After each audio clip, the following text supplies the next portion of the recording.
All right, well, good morning. Thank you very much. I want to thank Tony for being here. My name is Kathleen Lane, and I am a professor now at University of North Carolina at Chapel Hill.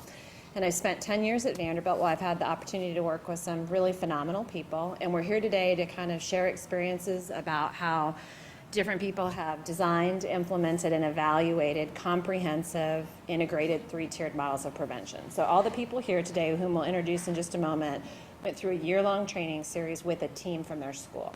And they built a three-tiered model that included a primary prevention plan that had an academic component, a social skills component, and a PBIS, Positive Behavior Intervention and Support Framework.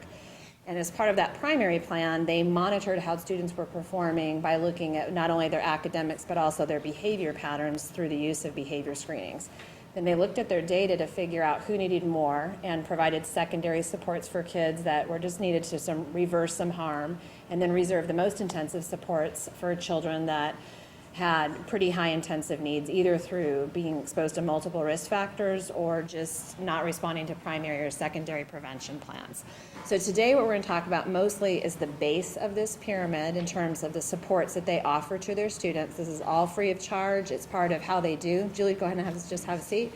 And so what they're going to talk a little bit about today is we're going to have four big topic areas that we're going to talk about. One is about planning, how they built their plan. The second one they're going to talk about is how they taught it to not only their students in their building, but their faculty, their staff, their parent community. Then we'll talk about how they did reinforcement, which is probably one of the most challenging pieces and often the most fun to do. And the last piece we're going to talk about is monitoring. So how they were monitoring whether or not this was working for students in their building. And they'll talk to you about the behavior screeners that they did and how they analyzed those data in conjunction with their academic data and attendance to see who needed more.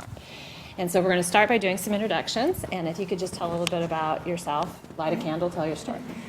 My name is Laura Barnett, and I am the principal at New Providence Middle School in Clarksville, Tennessee. And this is our first year implementing the Positive Behavior Support Program. Great, thanks, Laura. I'm Gary Schreiner. I'm the assistant principal at Fairview Middle School, and this will be our 8th year implementing our PBS plan. And don't worry, you don't have to know all those big words Kathleen said to do this. And you don't have to wear an orange tie and figure out DT either. My name is Tammy Leitner, and I am a guidance counselor at Rossview Middle School.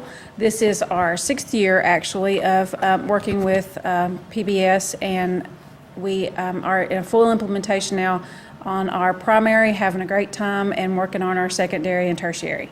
My name is Chris Hughes. I was at Fairview Middle School for 7 years working with Gary, and I was the PBS team leader, a physical education teacher, and a football coach. And now I'm at Fairview High School, and we're in the first year of implementing our plan there. And I'm Julie Oyer. I'm an assistant principal at Independence High School, and I think this is our 4th year. It's all blending together.